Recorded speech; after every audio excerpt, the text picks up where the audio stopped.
Welcome to the One-on-One Podcast with your host, Juan Ayala.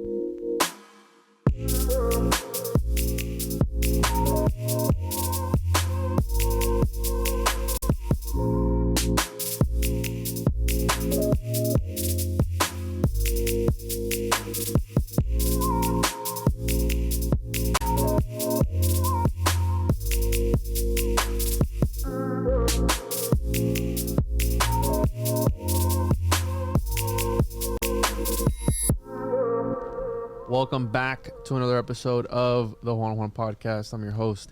As always, make sure to check out the show on social media at the One-on-One Podcast on pretty much all social media platforms. Links down in the description. Make sure to follow me on Twitch, twitch.tv/One-on-One Podcast. Streaming every Tuesday at 6 p.m. Eastern over on the One-on-One Media YouTube channel. Make sure to check that out. Make sure to check out the Occultist Monday. We got professionally printed editions. We have the homunculus edition, 88 pages of homunculus goodness. And make sure to like, comment, subscribe, share this out. Don't be fake and gay. Leave a 5-star review. And today joining us, the man with all the donuts, the man with all the news, Donut himself. And Chan was somewhere there, the one that actually runs the channel, but I think he hopped off or something. What's up, dude? Yo, what up? It's Donut with the homuncologist himself, the One-on-One Podcast. I got one of your chosen ones right here, hologram with the Pimp on the Blimp autographed by the Pimp on the Blimp. Damn, bro. That's a rare memorabilia classic. And yeah, my Russian blue cat that works at Tenet Media, he just left. He sponsors my channel, so shout out to Chan. Is he funded by the deep state, though, dude? He is the deep state. Deep state trance. So you hear these words in etymology, right? Like MTV is empty, MTV, empty. It left everybody empty with this Faustian bargain. And we just had the MTV VMAs, the Video Music Awards. On September 11th. Before you start breaking it down, bro, where can people find you, your show, your podcast, your channel, your Patreon, all that stuff? You can find me at Donut, DOENUT. Make sure to check that out. Hold on, I got you, bro. Got you. Hold up. I got that sound. Let's go. So yeah, let's go. Happy belated 9/11, right? That's a date that has been ingrained in the psychology of humanity, it seems like. Was it not? We don't know. We never will know. But some shady stuff did go down. And you're talking about the VMAs. What is all that about? I've seen some recent news with, what's that one guy, Shane or Shanley, the dude that he went on Instagram Live and he was having sex while on Instagram Live. The guy that did the interview with Cat Williams earlier this year, that was huge. Oh, so that's the guy that was doing the naughty sex. He was doing the. I didn't know who that was. Everyone was. So yeah, Ani Asaru was sharing out that stuff. I didn't know who this person was, but the lady who leaked it that was involved. Her handle's 322. Her handle that this guy was bang-a-langing. The girl's handle's 322. I mean, this is all just publicity. This is going to get everyone talking about him. He's the #1 podcast saying that Cat Williams is a prophet. You know, the Cat Williams, the pimp. Yeah, on his most recent video about the orange Birkin bags going viral, the Hermes bag. Remember we were talking about the Hermes bag like in one of the last videos? Yeah. And they're talking about this because we're entering the ember months, and that's the color of ember. So when like ISIS was the Christians, they were wearing the orange and that was trending during the Ember months. So they're talking about this with the orange. It's Ember months, and now it's the Venezuelans. They're all wearing red and orange, and the doors are all red, and they're taking over apartment complexes or whatever. But this is all just a scripted story that has been predicted. You can even see it in the Economist magazine, and it's all connected to the moon rituals in the moon childs and the eclipse. Plus, it's to divide everyone. Right now, they're talking about the Haitians are going to eat everybody's dogs and cats. Like, every culture is going to get targeted. The Jews have been targeted the last 2 years. The blacks have been targeted. The whole Black Lives Matter, the Asians. Everyone's going to get targeted and divide and conquer. It's the oldest trick in the book, and it works like a charm. But we're coming up on Friday the 13th, and you bring up 9/11, the Matrix passport with Neo. I'm going to pull up your screen. Yeah, because I think this is a great way to kick it off, because his passport, if you see at the bottom right, it expires on 9/11, the exact date of 9/11.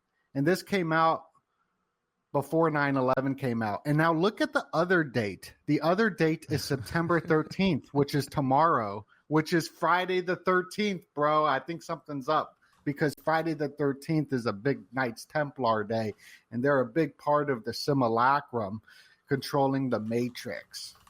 So let's see here. So the 13th, it was Monday the 13th of September of 1971, because he was born in 71. So it was actually a Monday that Neo was born or created, because Neo is a homunculus, bro. They were growing in these pods in the Matrix by the machines. So the machines learned how to harness the technology, and they were feeding off the energy of the people who were tapped into the Matrix.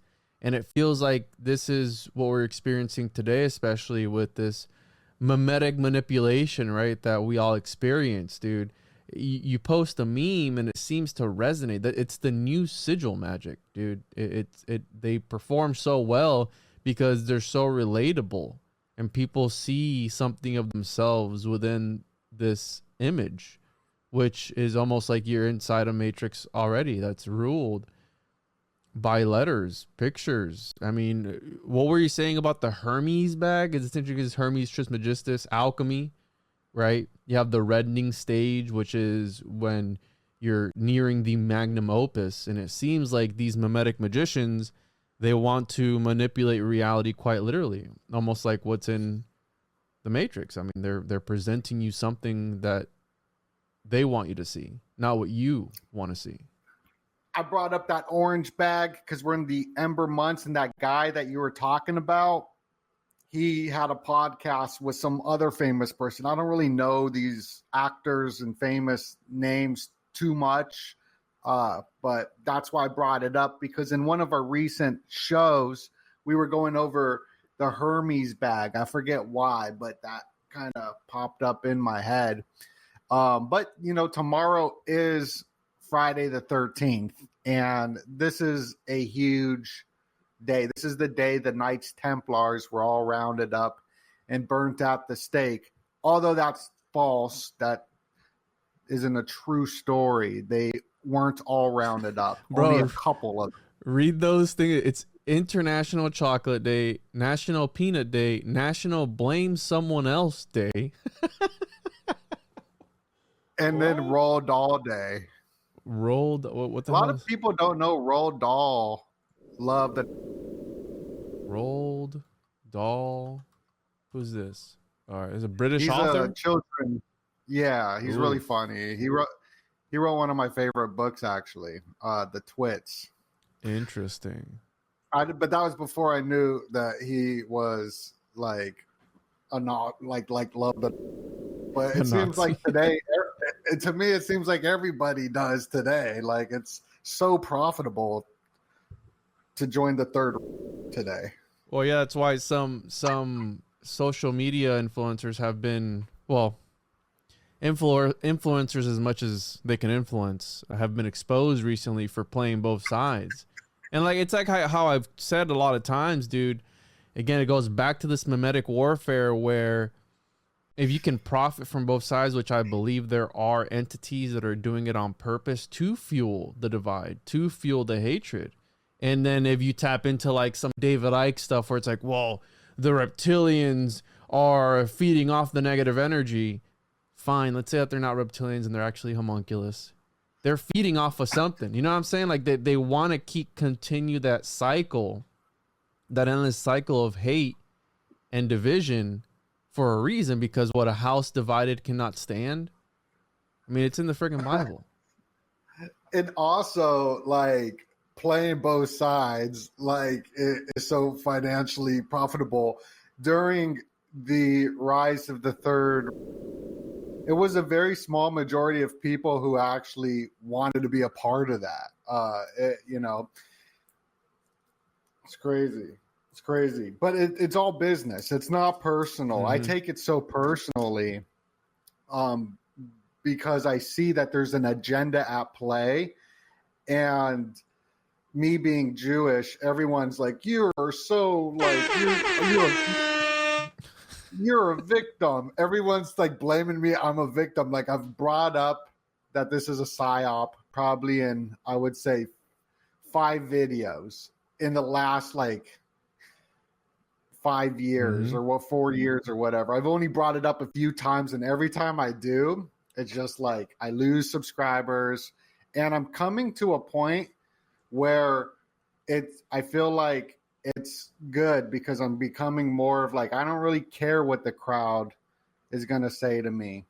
I'm going to like look for the truth and speak the truth of the way I look at it. Not the way I even look at it. I've done the research. It's just like a total psyop happening now. And it's got me all in my feels.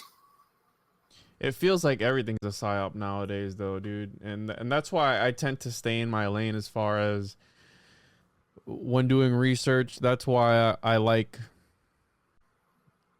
I guess, ancient history or history. But even then, you can't trust history because how many book burnings have there been?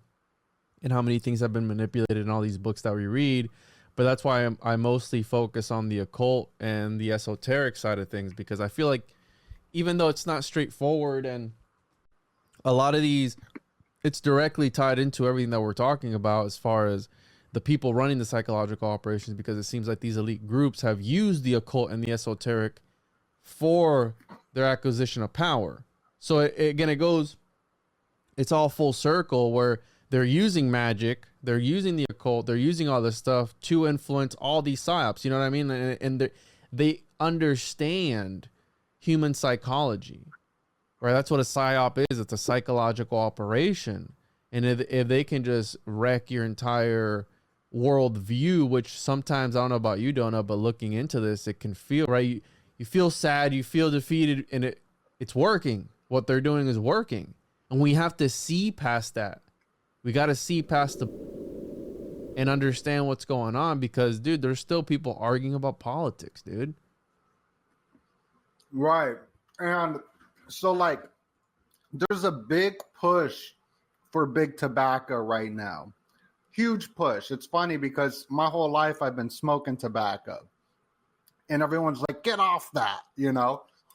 And now everyone's like, you need to take the tobacco to protect you from the robots that are going into your...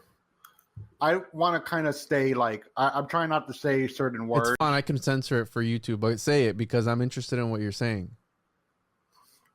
So there's a book called Propaganda written by Edward Bernays. They changed it because were the #1 propagandists. So they changed it to public relations. Now, the guy Edward Bernays is where we get Netflix, right? Netflix is connected to that bloodline of that family as well. And what it is changing group thought. It's changing public opinion, the way people think. And the best way to do that is through actors in Hollywood, and Joe Rogan, And Joe Rogan is on Netflix. Cat Williams is on Netflix. But they're the counterculture, just like Timothy Leary is. We were all put in a prison during the lockdowns of 2020 when Andrew Tate, Dan Bilzerian, and all these people were selling on the internet. I was talking about the lockdown symbolism. They were not. Candace Owens was working for the Daily Wire and Ben Shapiro. Like these people that are saying to smoke nicotine, they're all promoting big tobacco or whatever. They all sell it too. They're all part of they own the farms. Both sides. They own the tobacco farms, and they own these companies. So you get Tucker Carlson and Glenn Beck. They're the mainstream media back in 2012, Fox News. They were the mainstream media. And now because they're on a YouTube video or Twitter, they're not. And everybody's pushing tobacco. Zyn, if you take tobacco, it's going to protect you because a doctor said so. It's going to protect you from the nanoparticles of the medicine. It's going to protect you from everything. All you got to do. This is the big thing. Every time I come and do a video and say, I got 1 month off of nicotine, the hardest thing I've ever done, the whole comment section is just like, you need tobacco, you need nicotine. It's the healthiest thing in the whole world. And look, when the power grid goes down, they're trying to divide everybody for the leave the world behind hypnosis priming. For when the power grid goes down, if you're hooked on nicotine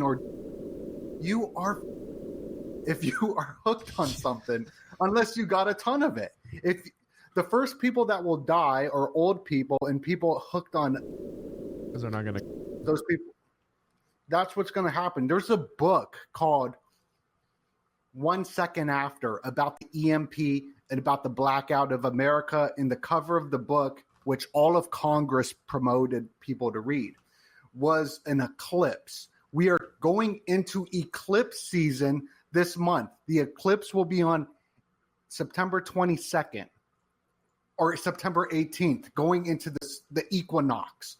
So these astrological alignments are super important, going back to John Dee, going back to everybody knows that if you're into this type of research, that the ley lines, as above, so below, it's all connected to the rituals.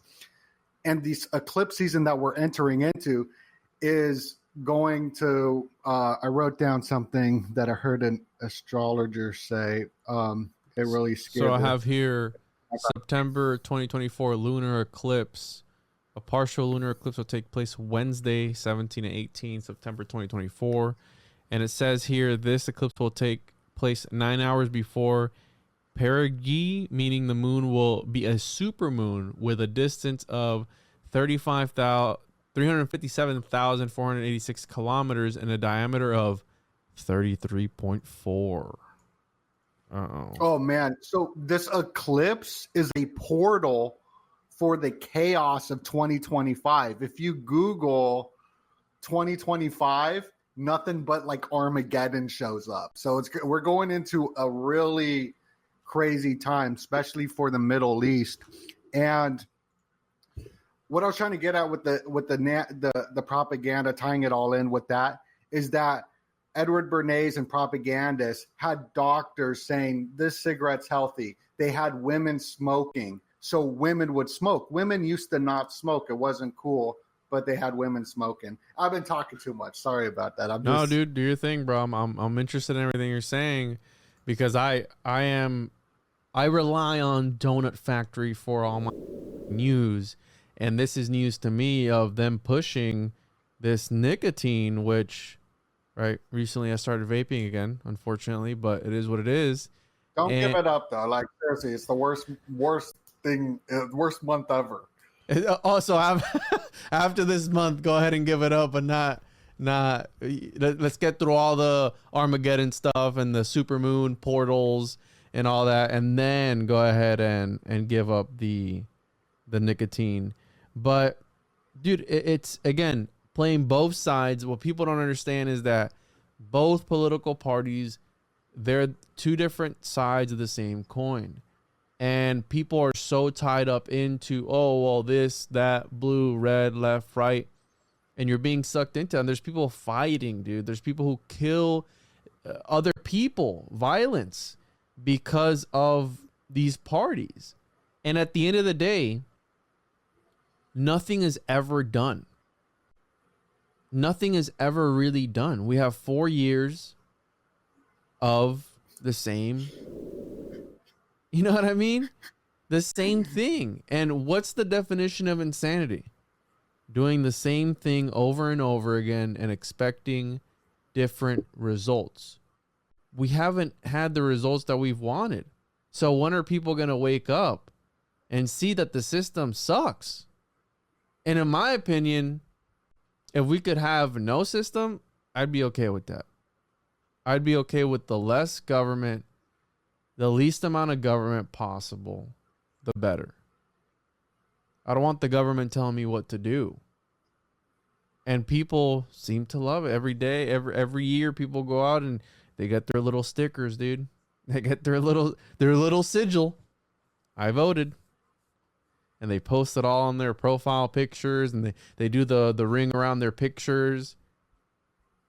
You really think it makes it makes a difference? No.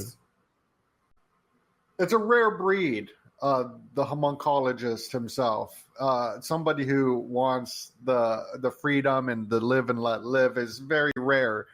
Most of the world wants a king or queen to rule them. They want daddy or mommy to spank them and tell them everything gonna be okay and whatnot. It's very Do you rare. think that's genetic though, dude? That we've always had hierarchy and kings and chiefs and tribes, and we know that bloodlines follow that. Certain bloodlines are here to lead. Certain bloodlines are always in royalty. That's a homunculus, bro. People who are bred to lead. People who are bred to be put in a certain position. That's what it's always been all about. Look at the Habsburgs, where they would keep it all in the family. And they got deformed from how much they would keep it in the family. They would develop hemophilia. They would develop all these different diseases. Steve Bannon is a Habsburg. Steve Bannon?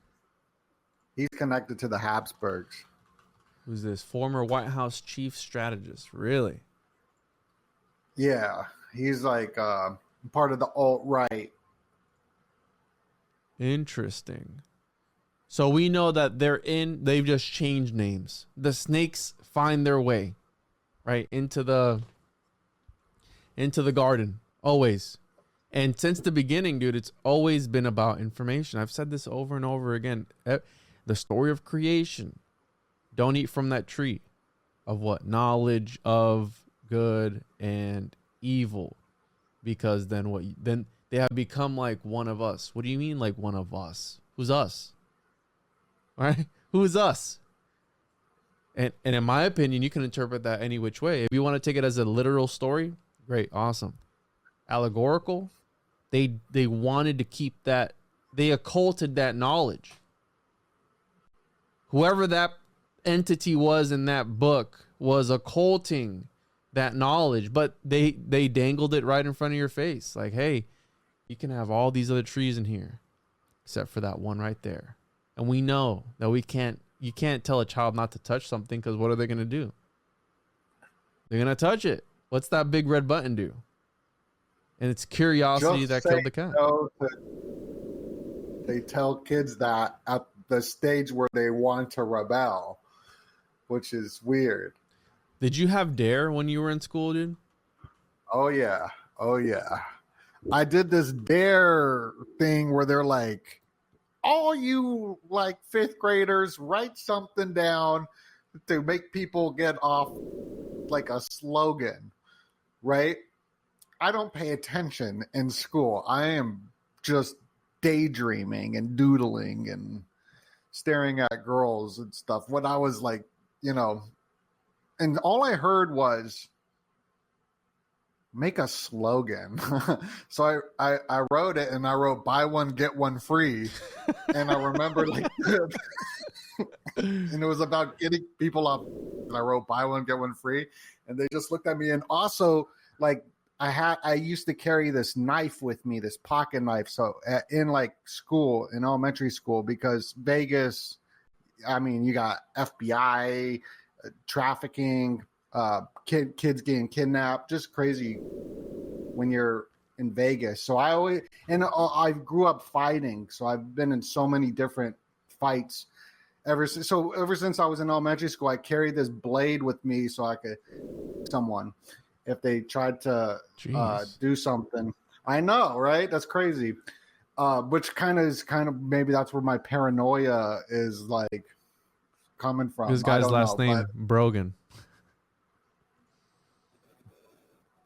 I'm Doe Rogan. Look at this. In 1990, if you take Rogan. German for 17 weeks, you're not going to speak Germans. So there's been a few criticism against. They brought a German Shepherd in, and I was so scared. Juan, I was hyperventilating because I thought the German Shepherd could sniff a knife. Because I didn't know how they worked. I thought they could sniff out weapons, and I was so scared. If you look at the D.A.R.E logo, I think it is the magnum opus. We find it here. I saw it with the lion on it. Yeah, that one right there with the lion on it. So right there's the magnum opus of alchemy, with the 3 different words.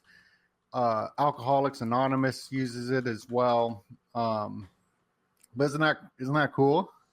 Yeah, dude. And again, that's why I relate everything to alchemy, because it is about, once you step into even John Dee, the alchemy of light, and the Monas Hieroglyphica, which was something that he used to, quite literally, the Monas Hieroglyphica was a symbol that John Dee used, and he believed that you could manipulate reality. This was the answer of manipulating reality itself. And this is why mimetic warfare and mimetic magic is so powerful, because it went from doing the actual work within the lab to doing the work through pictures and assigning pictures or memes or letters or whatever a certain value. And that would be sympathetic, in a sympathetic magical way, linked to the real thing. And if you could manipulate that picture, you can manipulate said thing. So take that into account. I mean, and everything, bro, everything has a logo. What does logos mean? The logos is God, right? Spirit, the source, the one. And everything has a logo. Therefore, if we apply these principles to that, everything, it's a form of animism, essentially. Everything has a sort of essence. You could choose to believe it, how you can choose not to believe it, which is fine. But know that the country of the United States of America has sigil. Look at our money. It's sigil bucks. It's got got the pyramid with the eye on the back of it, has all this other stuff on it, has the faces of dead presidents, or we worship these dead presidents, dude, till this day, because it's all about the worship of money. The sun right there is the circumpunk, and that's the Target logo. Yeah, dude, it's how you're saying, it's all a psychological operation, all of reality, and it all started with these magicians, and there's always a connection between government and magicians. John Dee, Queen Elizabeth, 007, Aleister Crowley. All these guys always have ties to 3-letter agencies. Now, Juan, they got these sigils, they got this work, and it's just the images. But isn't there some sort of action that needs to be taken place for it to be activated? Like we just heard the president get pushed ayahuasca and shrooms to give to all of Congress and marijuana and whatnot. So this is the president, Lex Friedman podcast told the president to take ayahuasca, nudging him to get all of Congress to take shrooms. Now, ayahuasca sounds similar, and the study of resetting the autonomic nervous system of this counterculture of the hippie movement or the Concord prison experiment, where they took prisoners, Timothy Leary, who had the same job Jordan Peterson had, to take these prisoners and turn them into good citizens. Now, we were all locked down. Right after the lockdown, we were given AI and mushrooms, microdosing. Made it super popular to the point that the president is being nudged. And so this word nudge in this psychological trick was brought on by the guy who worked for Obama. And he got hired on the Obama team because he wrote a book called Nudge, because he wrote this whole thing on how to debunk conspiracy theories, like how to make them not. And so that's how he got hired for Obama. He wrote a book called Nudge, and that's what's been happening. It's just nudging Joe Rogan, Lex Friedman. Everybody's nudging. And doesn't Obama talk about dangerous conspiracies? Wasn't it him that talked about how dangerous, I believe it was a clip of him where he's like, these dangerous conspiracies, people make up the craziest things. Just want to remind everyone, make sure to check out the show on Patreon, patreon.com/the one-on-one podcast. I constantly get emails. Oh, only one episode a week. Yeah, one episode a week for the public, but for as little as $5 a month, you can get up to 2, sometimes 3, sometimes 1 episode per day on the Patreon, as well as on the YouTube channel as a member for as little as $5. And there's also on the Patreon over 250 episodes only found on there. There's an extensive backlog of episodes. So check that out. For those interested, for those asking, make sure to follow the show on YouTube, One Podcast. Also, One Media. I am going live every Tuesday on there streaming. I also go live on twitch.tv/one podcast. So make sure to check me out on there Tuesdays, 6 p.m. Eastern. And make sure to get your copy of the Occultus Mundi Homunculus Owner's Manual, all that good stuff at tjojp.com. Can pick up your copies there or go over to the Ko-Fi. I'm on Facebook, Twitch, Kick, Rumble, all that good stuff. You know where to find it, and enjoy this episode. But 9 times out of 10, dude, Alex was right. Yeah, Obama. So the Juggalos were just at the music video awards. Violent J and Shaggy 2 Dope were at the VMAs. This is a huge moment in Juggalo culture, because these are the underdogs who never got the recognition. But it's because Jelly Roll has stepped into a position, and I believe Jelly Roll is the moon child.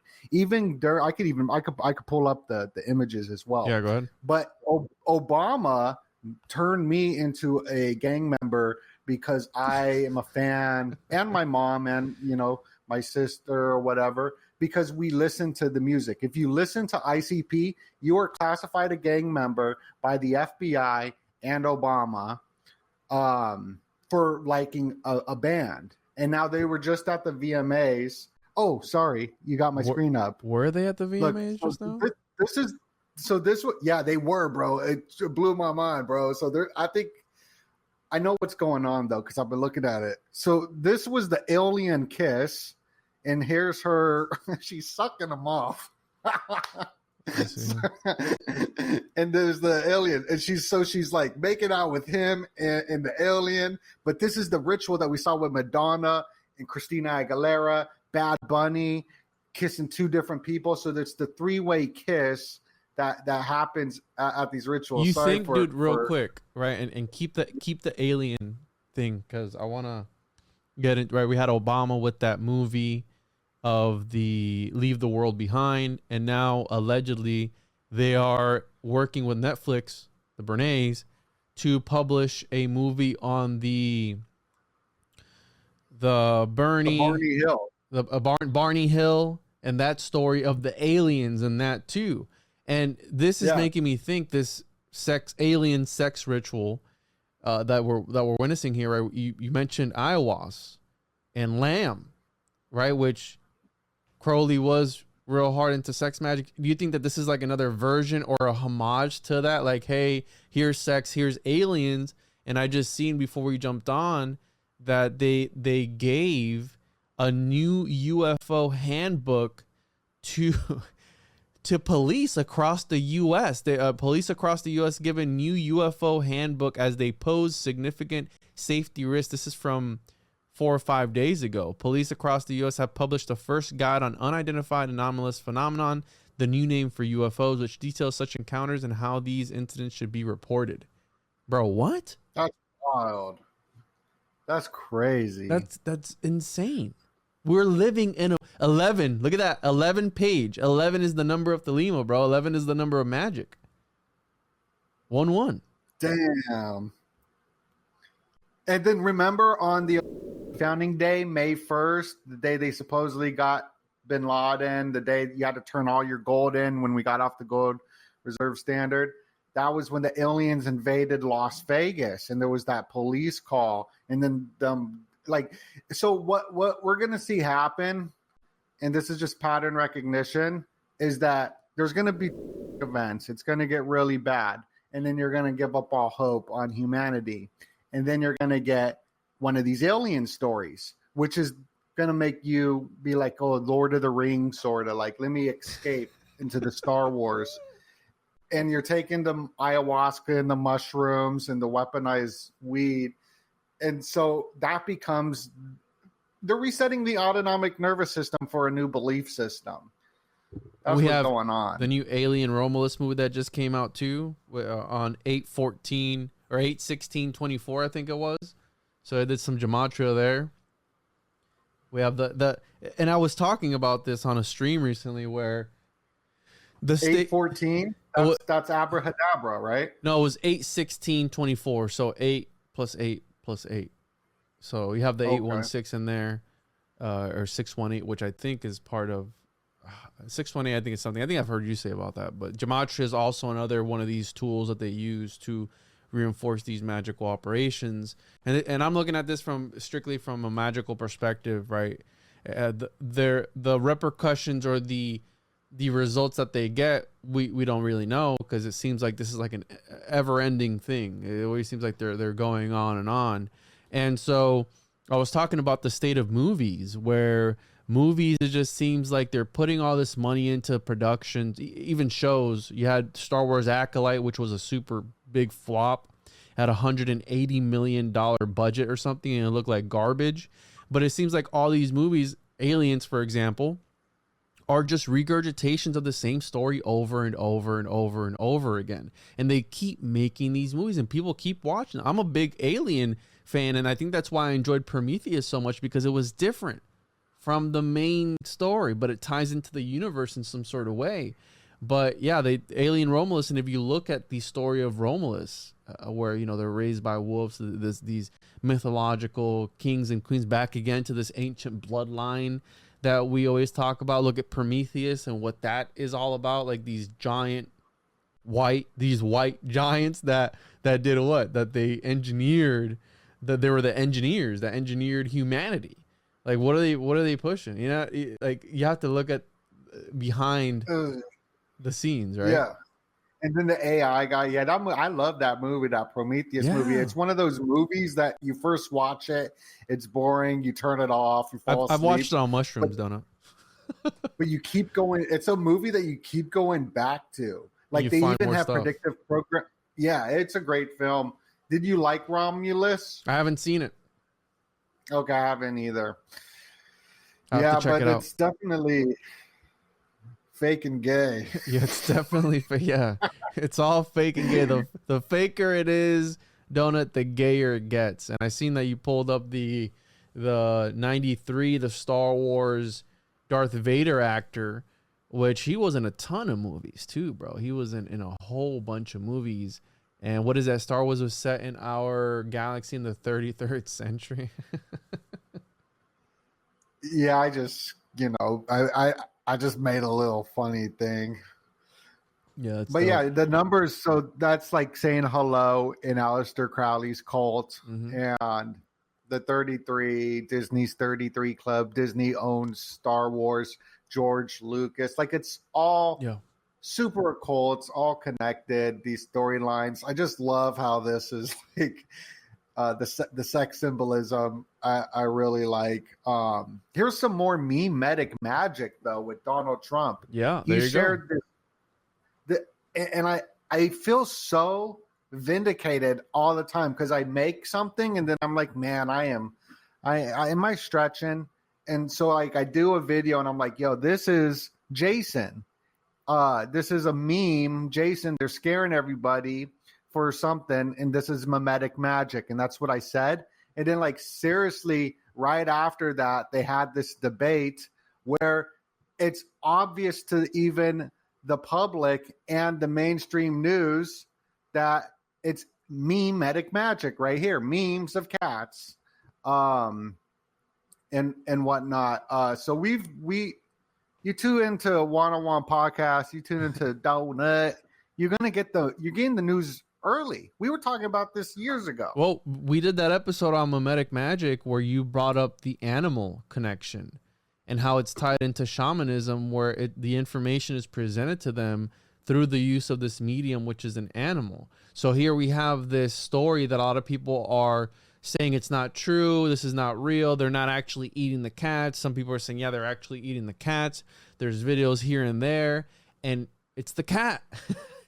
it's the cat. Back again to the cat. The Egyptians worship the cats, right? So 100% is memetic warfare, dude.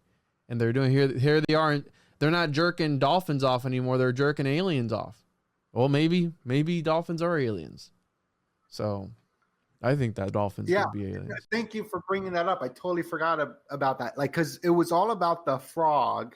Yeah. And if you look at the frog and the cat are connected to Beelzebub, I believe. Chaos. The fly, right?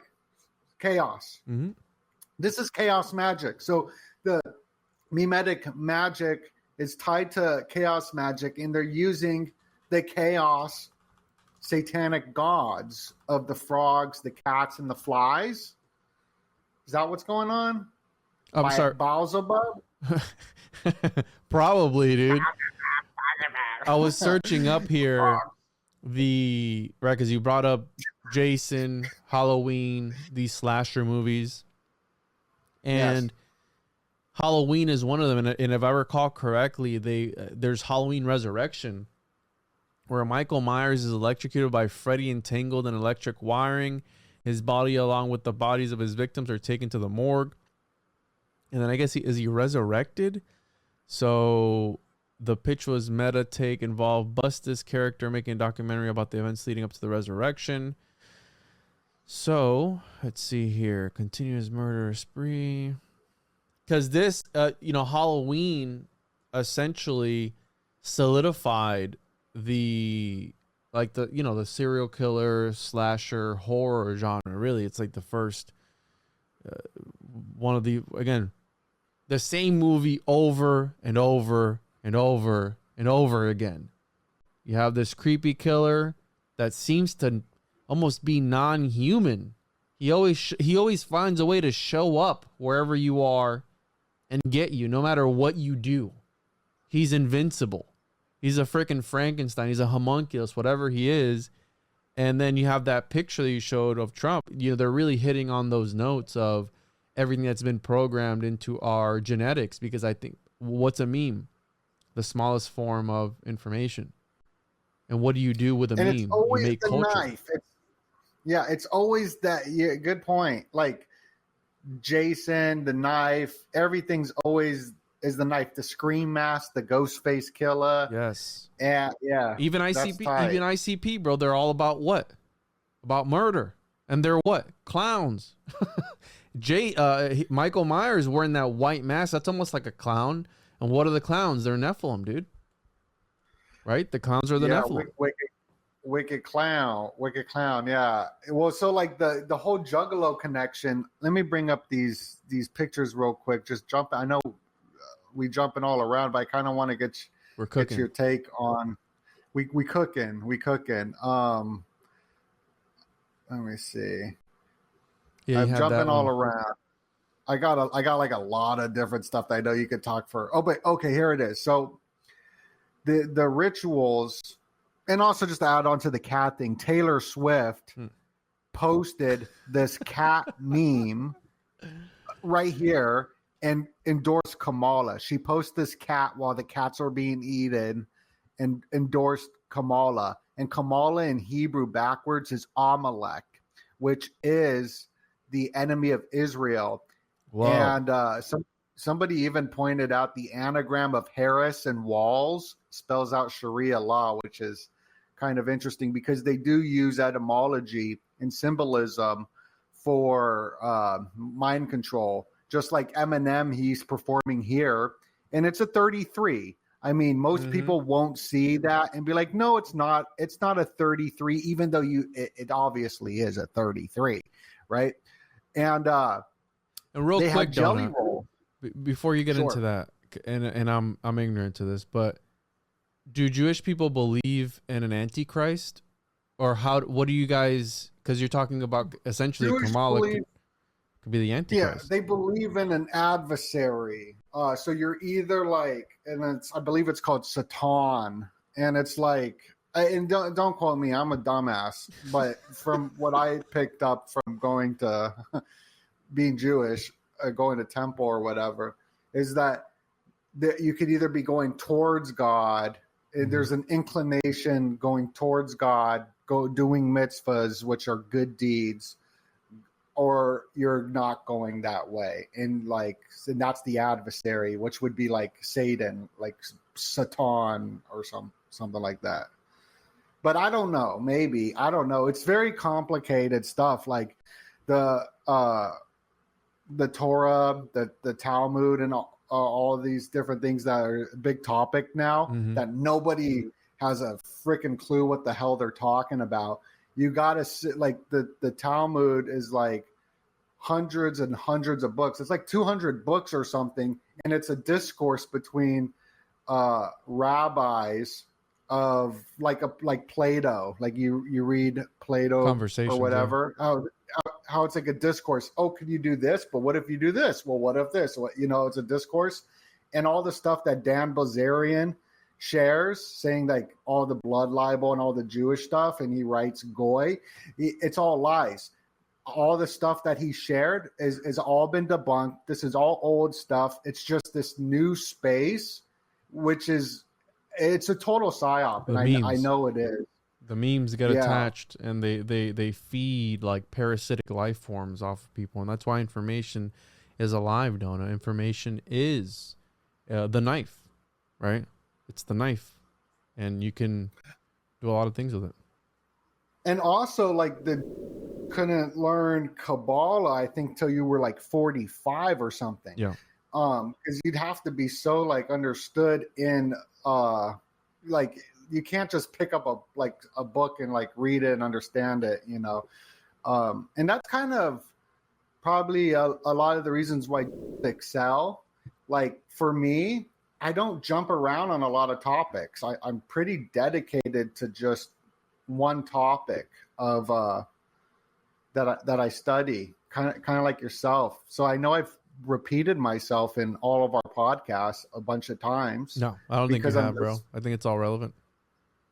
Okay. I think it's all relevant. And we talk about something different every single time. Okay, that's good. Got to keep it fresh. But so with the Juggalos and the Moonchild, my hypothesis from what I learned from you is that the Aleister Crowley story of the Moonchild was about a black and a white secret society, magical society that battled against each other's, which was Samuel L. Mathers, right? Like Marshall Mathers, Samuel L. Mathers, Golden Dawn.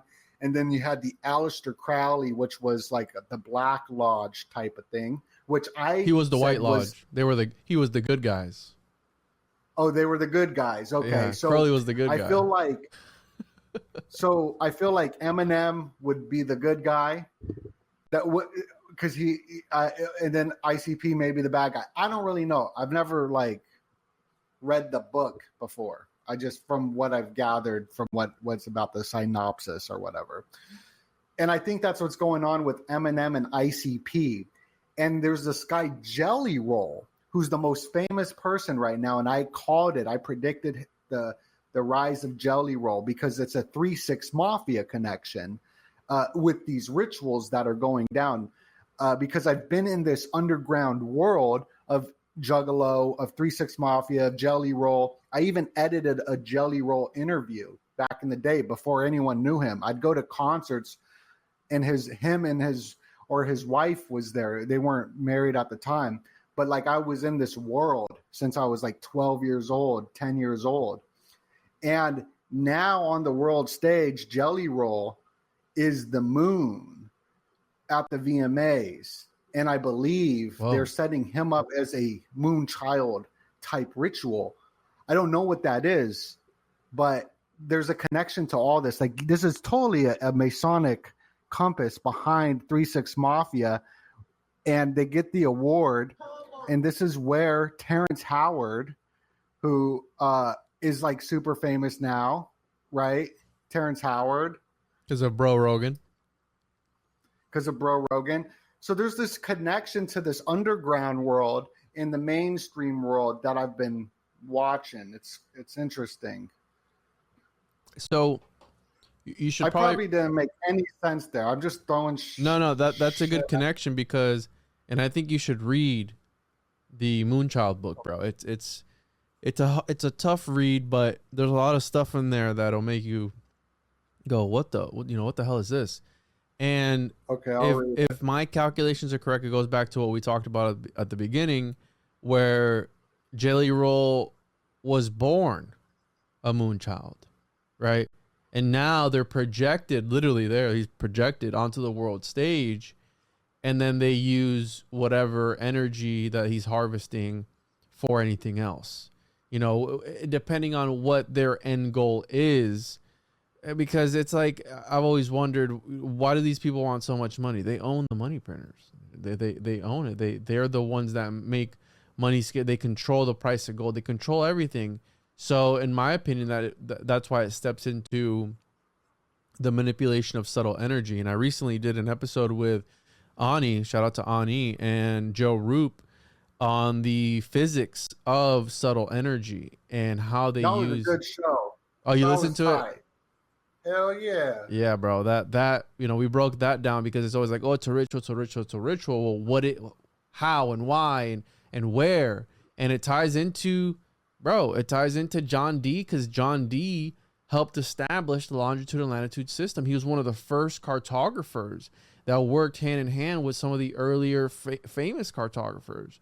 And when we're talking about him establishing the Monas Hieroglyphica, which was a symbol that you could essentially use to manipulate reality, there's researchers that have speculated, is John D the demiurge, right? Is he the one that is looking at us through the peephole?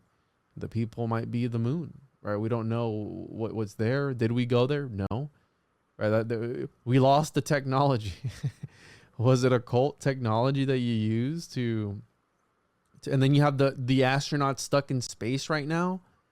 You seen that just story? Like that movie that we cover that movie about Adam Sandler being stuck in space? Alien Romulus. It's all about being stuck in space and this entity, this thing. And there's a weird noise. They heard a weird noise. Yes. Did you see that too? Yep. It's just like the movie. It's just like that's how it's called priming. Like we saw all the Twin Towers collapsing. We saw all the zombie movies. This is all priming it for the alien stuff. And that's the thing with the alien, because I feel like aliens have made a shift in the mainstream, or maybe in the field that we're in, where they went from actual things. You have the Obamas working on this alien, one of the most famous alien cases, probably the first one, I think, right? It's the first abduction of an alien. It's this black guy with a white interracial. So it's very But here's but if you read Fritz Springmeier, which I know you know about Fritz Springmeier, he says that the alien abductions are implanted memories, bro. That no one actually gets abducted, and that it's just a way of them tricking your mind to believing you're abducted, because the aliens always do things to people, right? They're always probing you, and there's the pretty sure it was South Park, right? That has always made jokes about the probing and all that. Well, that what was if the first episode? Well, there you go. What if that's again a case of assault against somebody, and they got a way of manipulating your memories to give you PTSD and make you think that you experienced something completely different? That would make aliens fake and gay, literally. Damn. And that's coming straight from Springmeier, who wrote about that in the 90s. You can't misgender the alien. We gotta ask them. They, them. Yeah, my bad. We gotta ask their elementary school teacher. Yeah, for sure. Before we can say that they're gay. So that's just my opinion on that, because there is a big agenda for the alien stuff, and I just don't know where I stand with it, because as a kid growing up, I was heavily into UFOs and aliens, dude. I was heavy into that. The biggest. I got the alien. That's all I got. Alien chains, alien shirts, alien. I knew the aliens Lil were Wayne, watching me. I'm a Martian, right? Lil Wayne's a Martian. You know, like that sort of priming. How you said that this predictive programming that they put in the rap music industry, which a lot. Yeah, dude. So again, these people literally might not be human, in my opinion. And if anything, they're bred. Eminem Lil Wayne's album, I'm Not Human. Is it? Right? Yeah, I'm Not a Human. And it was his most satanic one, and it had like this moth on it. I Am Not a Human Being is the name of the it's got the cicada. There was only like one good song on it. Damn, one or dude. two, and I'm a huge Weezy F Baby fan. You know, if anyone should be allowed to be in it, I give Lil Wayne like, yo, you deserve that, bro. And Birdman had this Diddy-like essence to him, right? For a long time, he was kissing on the mouth. Birdman had people, he had people. Lil Wayne. Wow, that's what Lil Wayne said. Lil Wayne said that. Did he really? Yeah. Drake was in here. Future was in here. 2 Chainz. Man, I said some crazy stuff in this podcast. Yeah, you did say some crazy stuff, bro. You did say some crazy stuff. But my bad. No, you're good, dude. Reality's crazy. And we have Slim Shady, his alter ego. Did you see that? When in one of the, I think it was Houdini. It was a really great album. This album that he just released, he brought back Slim Shady and the elements, because I've been listening to Slim Shady since day one. I saw the day he premiered Slim Shady, Hi, My Name Is, on MTV when I was in the 4th grade, and I got his album in the 4th grade, which was a moon. His album was a big moon, and he was his wife on this big moon, and he's B Rabbit, the bunny, which is on the moon. So there's all this moon symbolism, and you open it and there's just a pill of Vicodin, which is the opioid. And then my generation and me goes through this opioid epidemic. There's the first album, great album. And he brings up, we're just, that great album. Produced by Dr. Dre, so it's a homunculus album. And Dr. Dre chose Eminem and branded him because he never cussed. Because his Infinite album, which was totally different than this persona of Eminem, which is the 33 or whatever, or MM, you know what? But yeah, so this new album, Houdini, and Houdini was pretty gangster, actually, the real Houdini, because he called out all the magicians. He says, y'all are fake and gay. And he did a whole tour exposing all these magicians. So I feel like maybe, I don't know what's going on. Yeah, and there's a connection also with Houdini and H.P. Lovecraft, where he wrote a story for him about a dream he had, allegedly, and he got kidnapped under the pyramid, and was some entities held him captive there or something. But this concept of, and I'll even say this, I didn't listen to Houdini because I feel, and I haven't listened to some albums that have come out. First of all, I don't listen to Drake anymore. Drake, right? He's him. And I haven't listened to some. Whoa. Yeah, What's the hostility against Drake? What happened? He's a PDF I've never file. listened to Drake. I've never listened to him ever, so I don't know. And except for that one song. I'll say this: I haven't listened. My energy. I haven't listened to some music because I feel like some of the music, and this is coming from me who reads like occult books and all this, because I feel like some of this music is used to possess people, bro. Like I think this music is to blame for a lot of the. Does it. What? This album does it. At the song Houdini, there's a shift in the music. I listened to it and I'm like, damn, this is pretty good. This is Slim Shady. Then it goes into Houdini, which is an earworm song, and the rest of the album turns weird. It's like a weird vibe, and then Jelly rolls on it. It just gets, it's like dope Houdini earworm. It gets stuck in your head, and it's weird. I didn't mean to interrupt that, so don't listen to this album. What the heck, Audience. dude? I mean, I believe you. Look at this. You have the last greatest magician in the world, and then he's got this skull, right? The whole skull and bones connection that's pouring out these entities, and it feels like, and then he's got the entities here with the microphone. So again, has the microphone replaced the skull? Is this what they're using for the divination now, where they're prophesizing to you with the microphone? Because it feels like that, dude. It feels like these guys are, because Eminem's records were garbage. A couple records ago when he was beefing with Machine Gun Kelly, and Machine Gun Kelly that does blood rituals with his girlfriend that was in Transformers, Megan Fox, right? That they do bloodletting rituals and all that. Machine Gun Kelly and Jelly Roll are both part of the Juggalo world at the Gathering of the Juggalos. So there's this weird, like, politics in the background. Yeah, they're all initiates, bro. They're all initiates of some secret organization. We know that they're conducting sodomy behind closed doors. That's the whole thing with Diddy, and that's the whole thing with Birdman. And I'm sure there's other ones that are behind closed doors. Look at Drake. I mean, that's the whole allegations against him, that maybe perhaps they could be running some sort of ring that is taking advantage. So you got Kendrick Lamar going to be opening up the. He just came out with a new song yesterday too.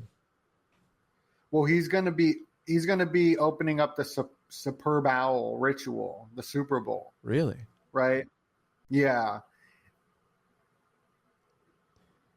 I know and that. So they're doing a beef. Drake and Kendrick, they're doing this beef, but they all work together. It's like not a real beef. Drake beefed with 50 Cent, and it was fabricated, and Kanye for record sales. Like the more you beef, the more, and it worked because now Kendrick they're not like us, right? As Kendrick Lamar is, who's us? Like, yeah, he's like, they're not like us. Like that was his whole thing, just like, and it's like the biggest thing ever. But like the dude's opening the Super Bowl, and now the Super Bowl is an imitation of warfare, and the ritual is from the lockdown with the weekend, has been priming us for war since then, and it's all in the ritual, and it's all connected to whatever is happening that year. It's very scary. But we have more viewers watching the Super Bowl than any other television event. It's the biggest Loosh festival ever. More people watch it than any other event on TV, and it's record numbers right now.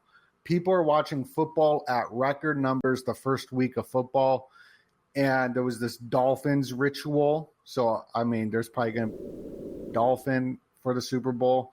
But Kendrick Lamar is opening it. You don't perform on the world stage at that level without you being part of the bloodlines.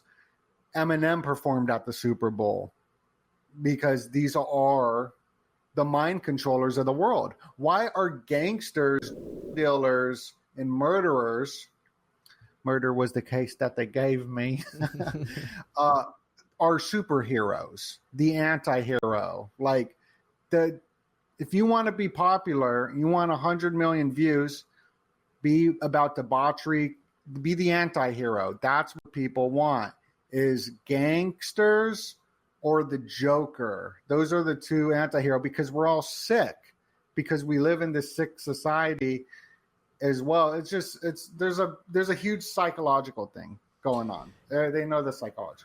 And it's like how you said, right? So sports is another one of those where I mentioned at the beginning, literally playing both sides. These teams are owned by certain individuals. All these stadiums are built along, in my opinion, along certain lines for certain reasons. And it's one of the biggest sports of all time. And people also have a sort of identity politics or identity crisis with their teams. There was a fight that I saw on Twitter a couple of days ago where it was guys from, I think it was like the Raiders and some other team, and they were like kicking each other's asses, bro. They were fighting. And it all starts with this, with something that...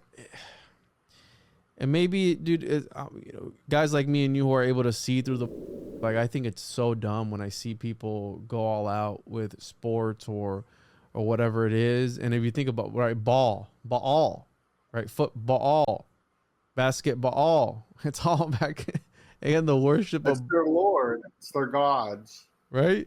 The balls in your court. Yeah, so I think and that even like the thing with the two things sticking up is like ball with his hands sticking up. The Monas Hieroglyphica? No. The goal, the post. Yeah, Moloch. It's like Moloch. Oh, and you offer what you offer. It's an offering. It's a ball made of pigskin. Yeah. I've heard it put. It's a yoni made of pigskin. And they're just kicking it around and offering it to Yeah, bro, that's nuts. And if you look at the and it's on Sunday because it's religious. If you look at the trophies, they also look like keyholes as well. So there's something about, again, unlocking that aspect, and I believe it's all about unlocking the psychology and the psyche of people. And it goes back. I don't know if you've ever read the Crowd Psychology by Gustav Le Bon. You should check that book out, dude, because it's right along what you're always talking about. I got it. Yeah, you gotta check it out because he talks about a lot of academic stuff because he is the father of crowd psychology, but then he adds a little bit of occult in there. It's like, oh, there's a contagion that these people are being exposed to that's making them change and making them act, in my opinion, demonic sometimes. And we saw that through the riots that were happening during the lockdowns, right? That was like a big thing. People were out when they weren't supposed to be, and they were doing a lot of bad things. They were taking these bricks that were just placed there, right? That they were just thrown, and the crowd is not an individual entity. When you're part of the group, you're part of the group think, you're part of the crowd, you're part of the audience. You are not an individual. You become part of the hive collective, and you can be dominated and controlled because that is the feminine. And then there's the Adolf leader or whatever that controls the crowd where it wants to go. And the crowd is always wrong. And I And they're not individuals. They all move. Like you see it with stampeding. You see it like you see it as a group collective. You see it with religions too. Like when religious gatherings and whatever, or football gatherings, you can see it becomes a group collective. Yeah. Like not one-on-one. Yeah. And One-on-one podcast. we've been talking about this for a minute now, where, for example, we talked about the worms and how that might be contributing to everything. And we have RFK with the dead worm in his head. I have a shirt that says "a brain worm for president." Why does he talk like that? I was wondering the same thing, dude. I saw him recently on some podcast. I didn't listen to it, but I saw he was on, what's that lady's podcast? Roseanne? Roseanne. And he's like, he talks kind of weird, right? I think it's the brain worm. He talks like it's his last words before he dies. It's was it Brainworm Jim or Earthworm Jim? What the hell's the name of that? Earthworm Jim. You got to make the America healthy. And then he's married to the girl in Curb Your Enthusiasm. Is he? Yeah. So Larry David's wife in Curb Your Enthusiasm, he's actually married to her, Cheryl. Oh, in wow. the show. Yeah. Yeah, I see that. Can you imagine having to listen to him give like a State of the Union speech? And then out of all the people who shouldn't trust the government, it should be this guy. Because look at what happened to his whole family. And he's still... That's why I think that... Well, look at what happened to Trump, too, with the... All right, so... Was that... Do you think it was real or not, bro? Well, so... Me, like... It's just... So there's two different like realities, right? I cover the occult and questioning the mainstream narrative in a sense. So at first, when it first happened, I didn't think it was. I thought it was real. I'm like, this is real. Like, this is scary. But I have my donut channel, and I'm gonna question it. So I questioned it, even though I thought it was real. And the more I questioned it, the more I started to believe, oh man, this don't look real. Although there's real elements to it, but it does seem like everything is fake and gay on the world stage. But I'm just stepping back. Let's just say it was real. Then it makes sense, kind of. So I don't know. What if it's real? What if it's not real? Who knows? Like, it's crazy. It's crazy. Well, the thing is with this kind of work and research, people can get lost in the imagination like myself. So I can get paranoid. I can get schizo and whatever. So I got to step back, get grounded in reality, go outside, hang out with the family. You know, I was touching the grass this morning before we met, and I'm just petting the grass. I'm like, oh, hello, grass. Hello, little How grass. are you?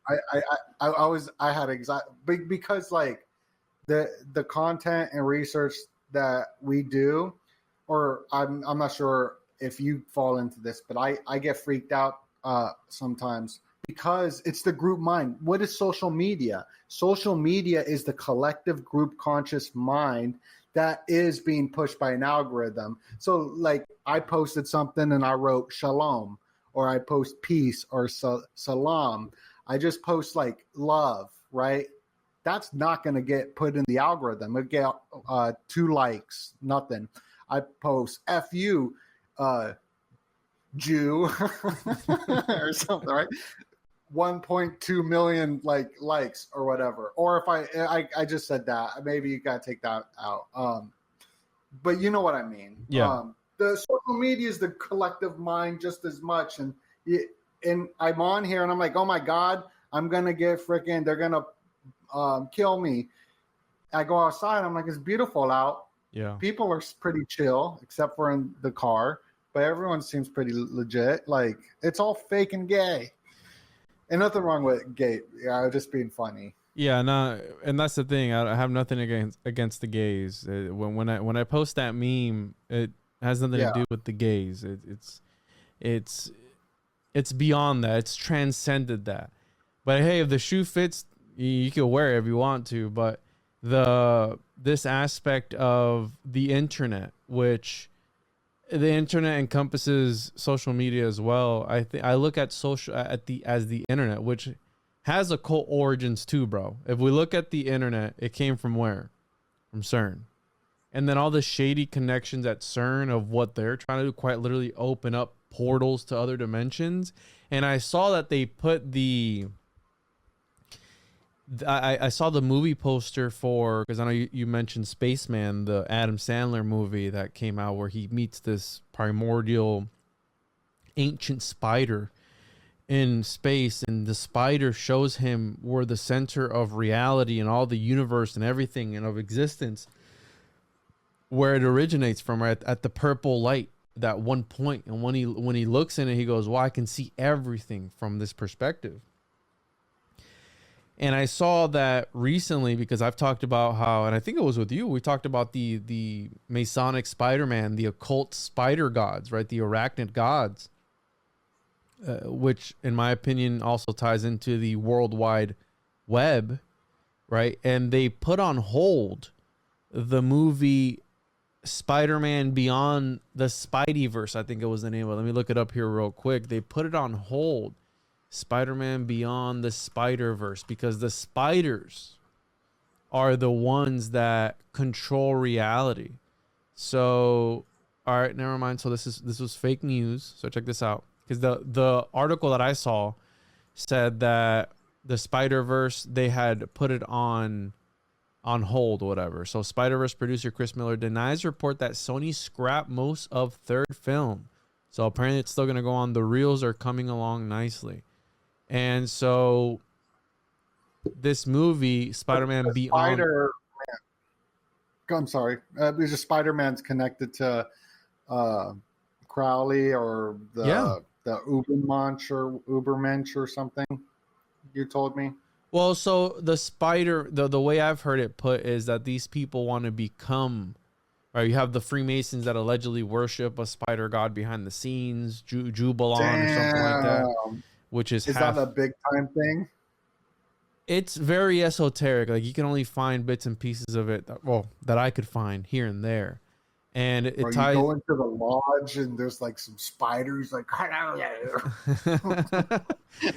so what was it? Let me see here.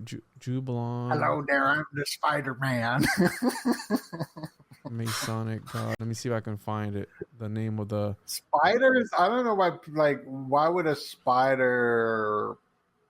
I guess spiders are actually kind of scary. Like, they are. I mean, especially like in the big ones. So, about it. Let's see this guy right here. So, look at that! It's the spider. It's the Chan. Frog and the cat and Chan. Yeah, it's Chan. Got the Masonic there. So, check this out. Media. And apparently, it's a word allegedly used in some rituals of the Royal Ark Masonry.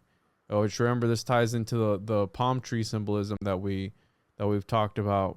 And so, and allegedly, this is this secret god behind the scenes, which would make sense because if they want to become these Spider-Men to step outside of reality and crawl on top of the web that is all of, the fabric of existence. Maybe that's why at the Bohemian Grove, they have a different sect, no weaving spiders welcome here or come here. You know what I'm saying? Like the whole with the owl and all that. Yeah. So that's probably like, yo, we don't want none of y'all Spider-Man over here. Yeah. This is like another kind of.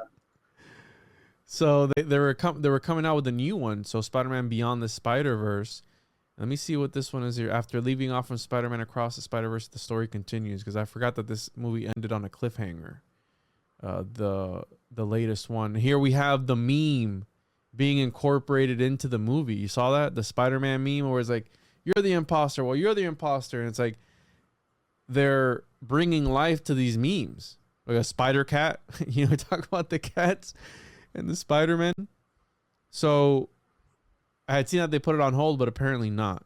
And I think that Spider-Man plays a crucial role in the occult, and it all ties into CERN, where they're quite literally trying to open. They're doing what happens in this movie. They control reality. They control all the dimensions. The Spider-Men are the overwatchers of all the different realities, the multiverse. It's literally what's happening in this movie. And they're putting it in this cartoon form that a lot of people are right. Everyone loves Spider-Man, but it's like there's an occult significance, in my opinion, to everything that they're putting out. Do you think that portals and other dimensions are being opened up, or like one day it's gonna happen? Like, oh, my camera. Let me switch this up. You know, that's a question that ties directly into the Book of Revelation, dude. Like, what if that's what that's saying? The way I've come to understand alchemy and the Book of Revelation shows this, that essentially the Book of Revelation is this alchemical destruction of one reality and the birthing of a new one. That's why Mithras is being born from the rock, because he's coming from a reality that was being destroyed underneath him and being birthed into this new reality. And that's part of alchemy, destroying the celestial bodies to create, right, for the magnum opus, dude. And that's something that they've talked about at CERN. Like, oh, we might open up a black hole. Well, where do they do that? In the Spider-Man movies. Right.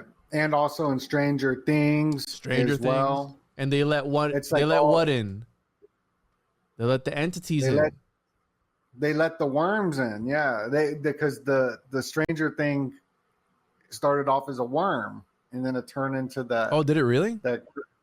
Yeah, it starts off as a worm, and then it turns into that big Nephilim giant at the mall that they shoot with fireworks, and that's exactly what happened in the story in Miami. Yes. And then, remember, yeah, we talked about this in the worms.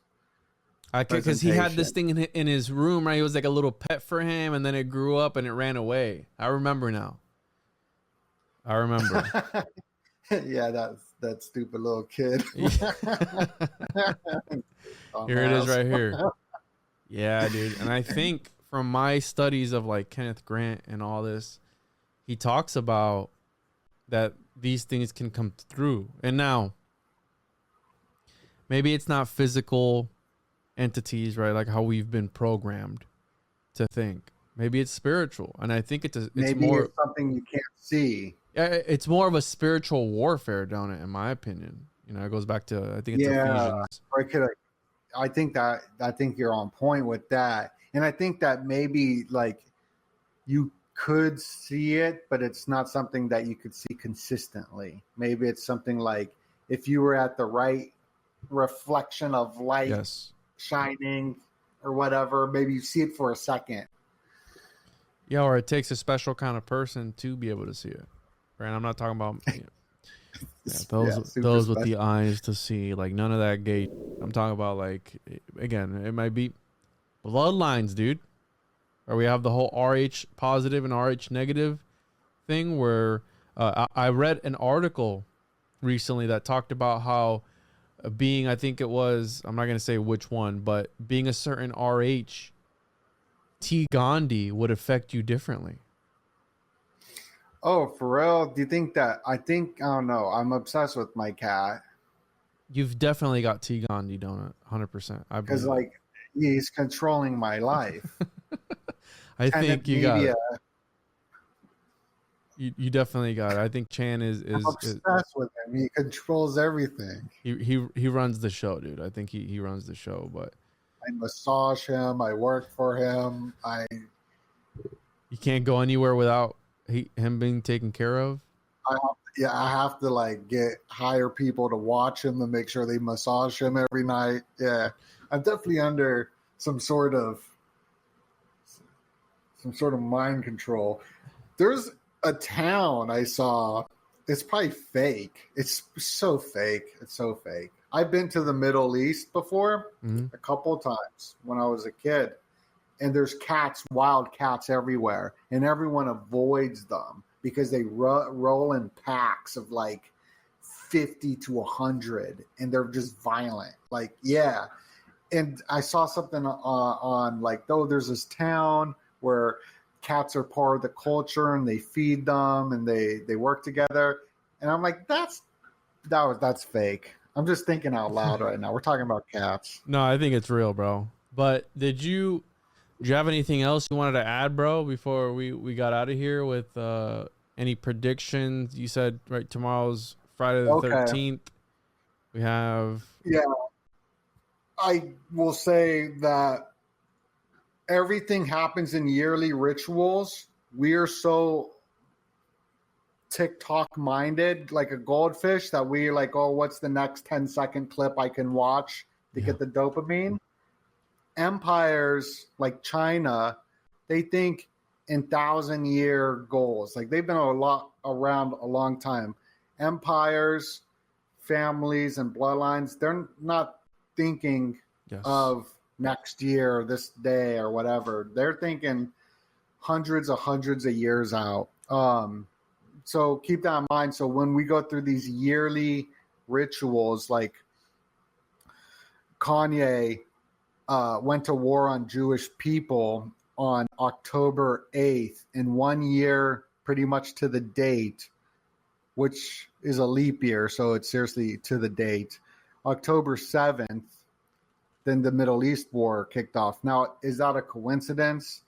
And right before that, there was the lockdown. So from my research, everything happens in 2-year rituals now.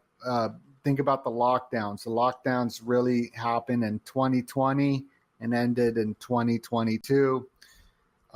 Then we had the Kanye debacle, and then the war, and then we're going into the next like 2-year cycle.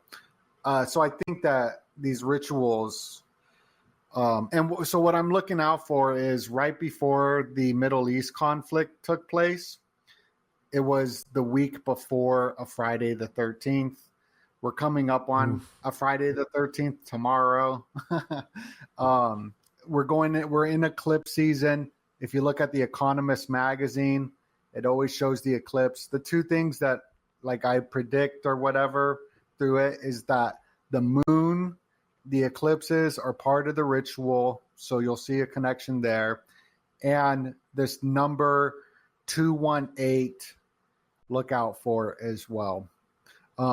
It's the Joe Biden text code 218. It's the day the year of the dragon ends on February 18th.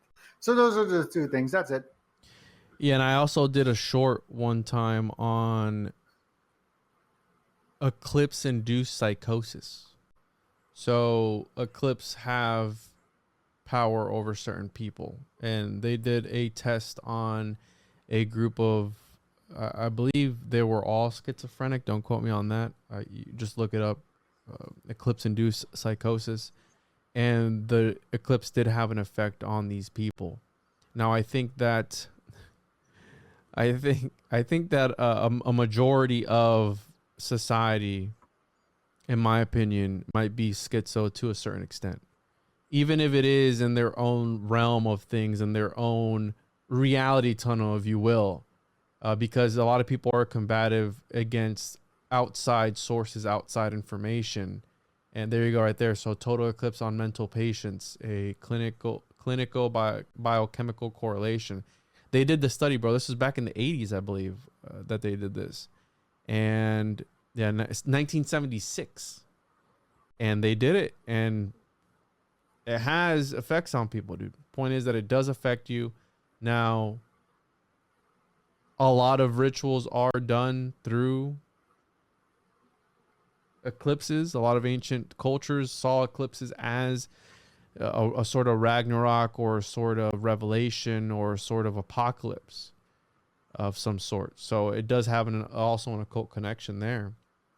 But yeah, dude, I think that. And then check this out. Here's the CERN. Yeah. They just posted this about the Antiworld.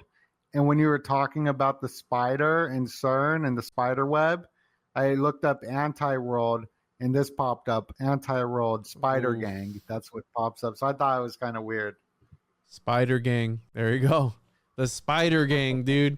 We gotta be careful for these spider gods. And that one video game, Black Myth Wukong, which is about the monkey and it's about what Goku and Dragon Ball Z is all really based off of. There's a whole section on spiders, dude, where these spider demons essentially. I haven't gotten there yet in the game, but you can check me out, twitch.tv/101 podcast every Tuesday at 6 p.m. Eastern, where I play pretty much any game, but it's mostly me interacting with the chat, having a good time, and it's like a podcast with just some footage added to it. So check me out on there or at the One Media YouTube channel. We're almost to 1,000 subscribers on there. And yeah, dude, you want to add anything else, Donut, before you get out of here? Plug your stuff. Where can people find you? And this was great. And I'm interested to see what the next stuff is that this clown world comes up with here in the next few weeks, or even where we're approaching the elections. So yeah, you could find me at DOENUT. You just look up Donut, and I think I'll pop up on YouTube. I'm also working on a comic like the Chosen One comic called comic.com with Paranoid American as well. So you can go check out comic.com as well. Awesome. Yeah, send me the links, dude. Make sure to check out the Occultist Monday. We have the Chosen One, which Donut's going to be on the next issue of the Chosen One. Yeah, I saw the picture. I love it. So make sure to check that out. We got issue 1 and issue 2 in stock. And you could always go to paranormality magazine.com and use promo code TJOJP. You can also get a copy of the issue that I was in, 2023 Florida edition. Look at that. Florida's homunculologist, Juan Ayala. The one, the only. If anyone else says that they are the one, they're lying to you and they're actually fake and gay. So don't listen to them. And yeah, everyone, this was fun. Make sure to leave a 5-star review, thumbs up, share the show. And as always, everyone, catch you on the other side of the Antiworld or Spideyverse or wherever the hell we end up after we're done with this ritual. Bye.